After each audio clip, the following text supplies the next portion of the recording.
Alright, welcome back everybody. This is for video tutorial number 15. I want to talk a little bit about room, or not room tags, but your window tags and your door tags. As you can see, all my doors are tagged with a different number because they are different doors in different rooms. All my windows have the same tag though because they're the same window, just in different locations.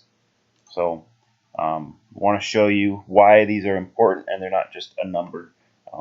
They're really neat because you could assign, with this closet being room number 1, I could assign this door tag number 1 and this one number 4 and re-tag all my doors. And I could even do a special numbering system that I like.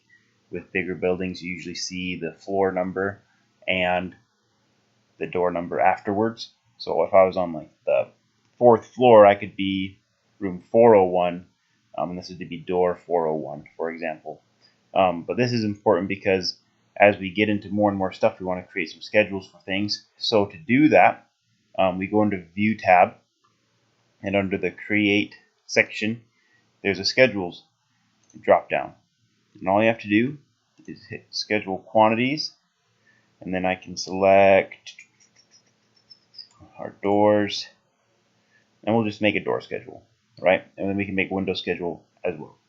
So you click OK, and then you can choose what you want to be in there. So I'll just take assembly code, and we'll do a count. We'll take a family, and it's really whatever you want it to do, right? So you've got like head height, keynote, images, manufacturer, sale height, tons of stuff. So let's click OK again, and then it'll create for us a beautiful door schedule. Now all mine were single flush, so the assembly code is the same, and there's one of each, right? So you could go through and add a bunch of settings to this and figure out hardware and everything else that you want per door, per room, and that's what that's used for. So I hope this helped you out.